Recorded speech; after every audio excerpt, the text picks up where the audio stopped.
एक बार एक राजा था। वो राजा अक्सर अपने महल के बाहर एक दरबार लगाया करता था, अपनी प्रजा की बातों और समस्याओं को सुलझाने के लिए। एक दिन राजा के महल में एक व्यक्ति अपने हाथ में एक हीरा और एक कांच का टुकड़ा लेकर आया। वो कांच का टुकड़ा बिल्कुल हीरे के जैसा ही लग रहा था। वो आदमी महल में पहुंचा और भरी सभा में राजा को चुनौती देते हुए कहा कि महाराज, मेरे एक हाथ में कीमती हीरा है और एक में कांच का टुकड़ा। मैं इन दोनों को आपके सामने रख रहा हूं। आपके राज्य में बैठे सभी लोग इन दोनों की पहचान कर दें कि इनमें से कौन सा हीरा है और कौन सा कांच का टुकड़ा। तब मैं ये कीमती हीरा आपको भेंट कर दूंगा। लेकिन अगर आपने कांच को चुना तो आपको हीरे का मूल्य देना पड़ेगा। मैं ये खेल बहुत से राज्य में खेल चुका हूं और हमेशा जीता हूं।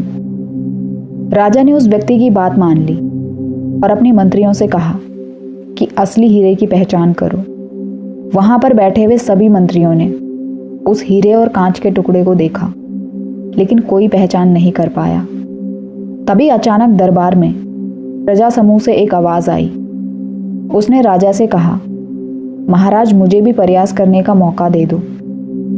वो आवाज एक बूढ़े आदमी की थी जो अपने जन्म से ही अंधा था। सबको लगा कि जब ये बुद्धिमान मंत्री असली हीरे की पहचान नहीं कर पाए तो ये अंधा आदमी भला कैसे कर लेगा। लेकिन राजा के पास और कोई रास्ता नहीं था। बूढ़े आदमी को राजा ने बुलाया और कहा, असली हीरे को पहचानो। उसने कांच और हीरा दोनों को छुआ और तुरंत कहा, असली हीरा ये है। वो व्यक्ति भी चौंक गया जो राज दरबार में हीरा लेकर आया था। उस व्यक्ति ने शर्त के अनुसार वो हीरा राजा को दे दिया।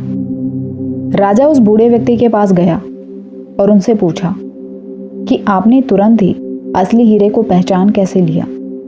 बूढ़ा आदमी बोला, महाराज, मैं बचपन से ही अंधा हूं। मुझे दोनों में से किसी की चमक तो नहीं पता चली, लेकिन जब मैंने उन दोनों को छुआ, धूप में भी हीरा तो ठंडा था और कांच का टुकड़ा धूप की वजह से गर्म था। आपके सभी मंत्रियों ने बस दोनों की चमक देखी, लेकिन असली हीरे का गुण नहीं देखा, क्योंकि असली हीरा हमेशा ठंडा होता है। ये कहानी हमें सिखाती है कि हर इंसान में दो गुण होते हैं, उसी तरह जैसे हीरे और कांच में। जो व्यक्ति किसी भी परिस्थिति में शांत रहा, गर्म नहीं हुआ, वो हर चीज कर सकता है जो वो करना चाहता है। लेकिन अगर कांच की तरह गर्म रहा तो उसका कोई मोल नहीं है। आपको अपने अंदर के हीरे की पहचान खुद करनी है।